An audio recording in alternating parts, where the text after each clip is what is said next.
विद्यार्थियों, आप सभी का स्वागत है चौथी कक्षा के ई लर्निंग हिंदी की कक्षा में। और आज हम लोग करेंगे रिमझिम 4 से आपका पाठ 9 स्वतंत्रता की। और पिछली कक्षा में हम लोगों ने इसके कुछ अंश किए थे।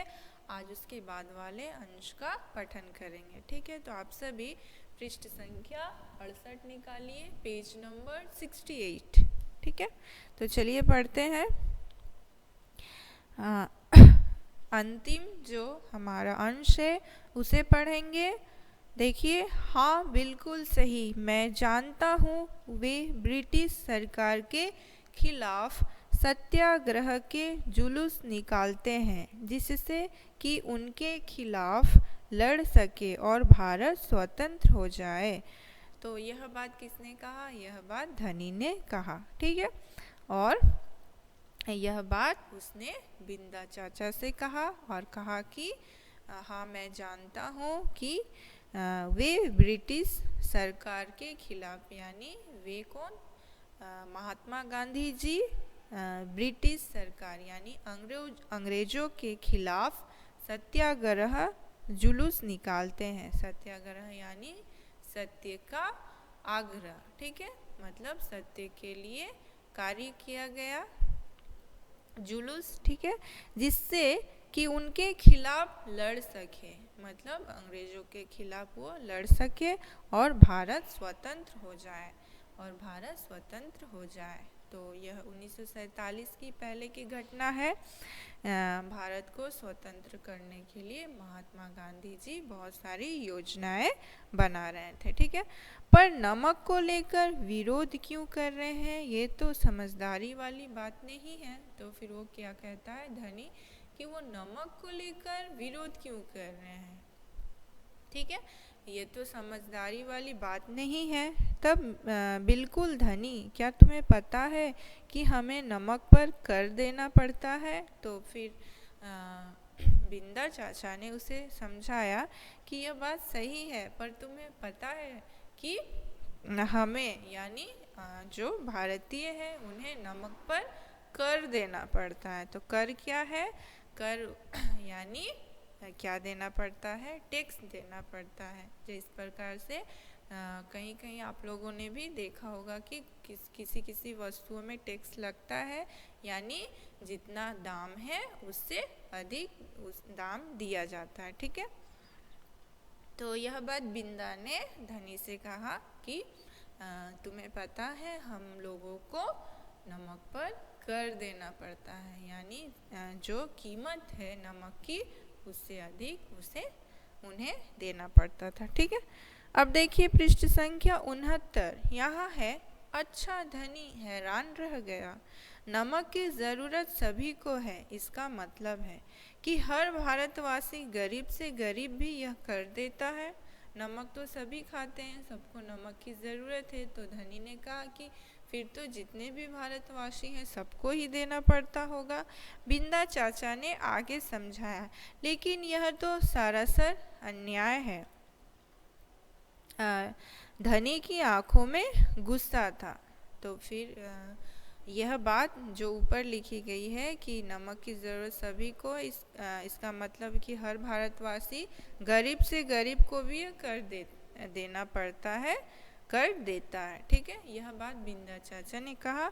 फिर लेकिन यह तो सरासर अन्याय है, यह बात धनी ने कहा और उसे गुस्सा आ गया। धनी की आंखों में गुस्सा था। हाँ, यह अन्याय है। इतना ही नहीं, भारतीय लोगों को नमक बनाने की मनाही है। और बिंदा चाचा ने फिर उसे कहा कि यहीं तक नहीं, यहाँ पर भारतीयों को नमक बनाने के लिए मना किया जाता है। मनाही यानी मना किया जाता है। महात्मा जी ने ब्रिटिश सरकार को कर हटाने को कहा, पर उन्होंने यह बात ठुकरा दी। और महात्मा गांधी जी ने ब्रिटिश सरकार को क्या कहा? उस समय क्या था? ब्रिटिशों का सरकार था, और महात्मा गांधी जी ने कहा कि नमक से कर हटा दिया जाए, परंतु उन्होंने उनकी जो बातें थी वह ठुकरा दी, यानी नहीं माना। इसलिए उन्होंने निश्चय किया कि वे दांडी चलकर जाएंगे। इसलिए उन्होंने निश्चय किया यानी सोच लिया, योजना कर लिया कि वो दांडी चलकर जाएंगे और समुद्र के पानी से नमक बनाएंगे। और उन्होंने तय कर लिया कि वो क्या करेंगे, पैदल जाएंगे दांडी तक और समुद्र में जाकर नमक बनाएंगे। ठीक है, 1 महीने तक पैदल चलेंगे। धनी सोचकर परेशान हो रहा था, गांधी जी तो थक जाएंगे, वे दांडी बस या ट्रेन से क्यों नहीं जा सकते।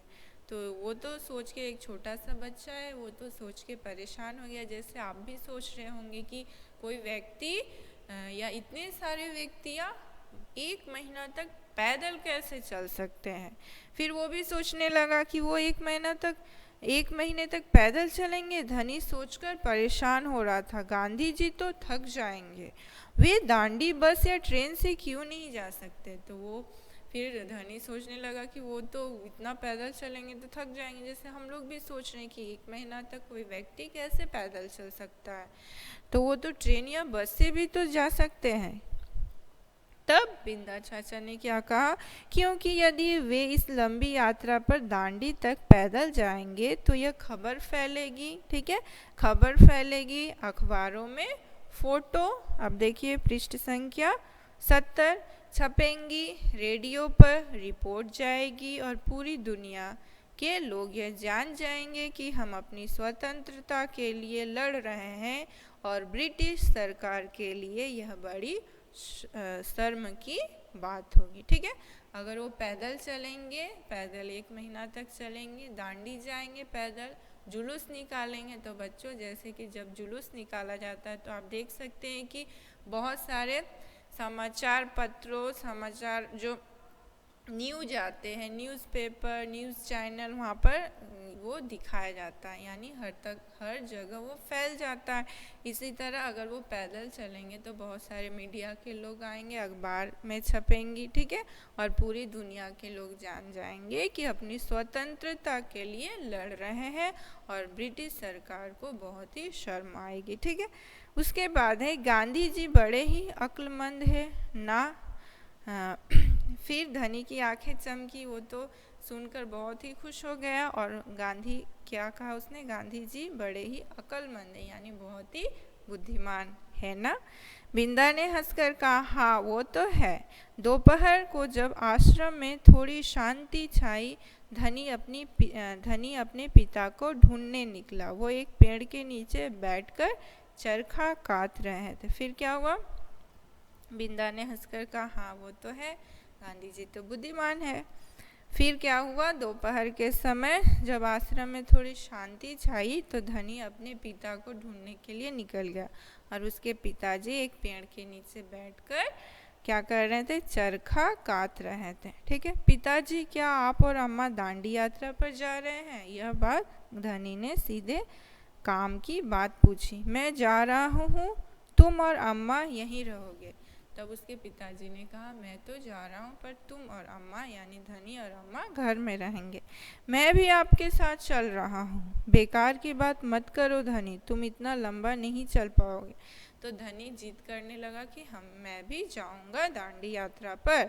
तो उसके पापा ने कहा कि नहीं, तुम इतने दूर तक पैदल नहीं चल सकते, रास्ता बहुत लंबा है। आश्रम के नौजवान ही जा रहे हैं, नौजवान यानी बड़े लोग ही जा रहे हैं। धनी ने हट पकड़ ली, मैं तो 9 साल का हूँ और आपसे तेज़ दौड़ सकता हूँ। फिर उसने क्या कहा कि मैं तो 9 साल का हूँ और आपसे बहुत तेज़ दौड़ता हूँ, इसलिए मैं जाऊँगा। ठीक है, तो बच्चों, तो आज हम लोगों ने पढ़ा पृष्ठ संख्या 68, 69 और 70। ठीक है, तो अगली कक्षा में हम लोग इसके आगे वाले अंश का पठन करेंगे। तो आज के लिए यहीं तक, धन्यवाद।